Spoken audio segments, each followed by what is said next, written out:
Imagine you are on peaceful retreat far from the civilization, enjoying the quiet, secluded cabin in the woods. But what if something or someone was watching you the entire time? It was late October when me and my girlfriend Nancy decided to get away from the noise of everyday life. We booked a cabin in Stowe, Vermont, through the glamping hub, and it seemed like the perfect escape.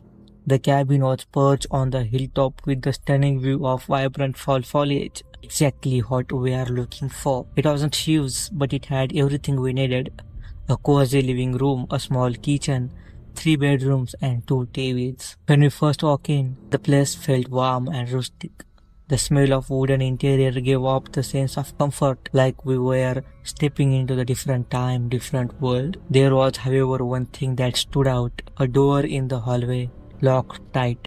We assumed it led to the 3rd bedroom the listing had mentioned. Nothing to worry about, right? Maybe the owner had personal belongings to store there. The first night passed without the incident. After a long day of driving and quick dinner in town, we came back, watched the movie, and fall asleep.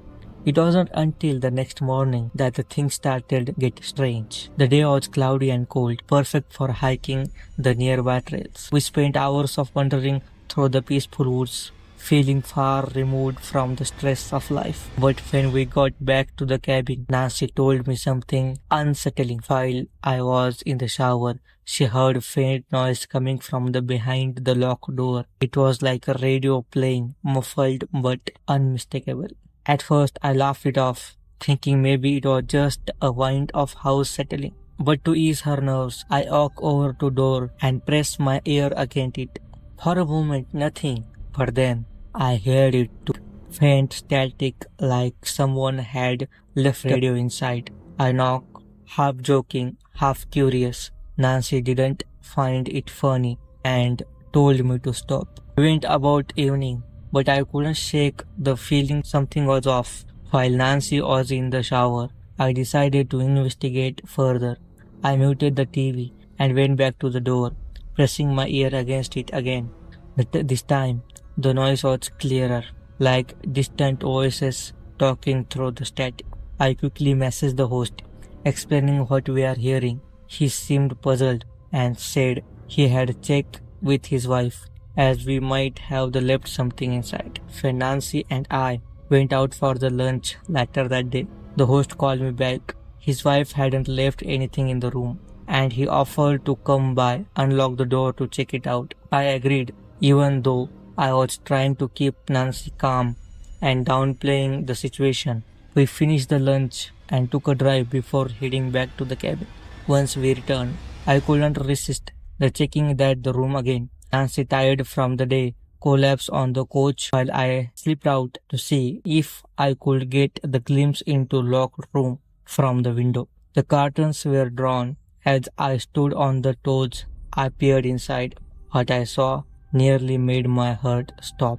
In the center of the room was a man, a tall, grotesquely thin man, moving in slow, deliberate circle, almost like was dancing.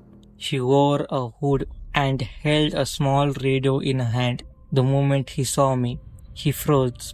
Our eyes locked, and a slow, air grin spread across his face. I stumbled back, heart racing, and screamed for the Nancy to get out of the house. She met me at the door, confused and panicked. I grabbed our bags, threw them in the car, and we sped off. I called the host, shouting at him to call the police. Later that evening, the police arrived, but the man was gone. The room was empty, save for the few empty bags of chips under the bed, proof that someone had been staying there, opting for the nearby hotel until the end of our trip. For a night after, I couldn't sleep. Every time I closed my eyes, I saw that man dancing in the shadow, grinning at me like he knew something I did not. It's a kind of thing that stays with you, making you question how safe you are really when you think you are alone.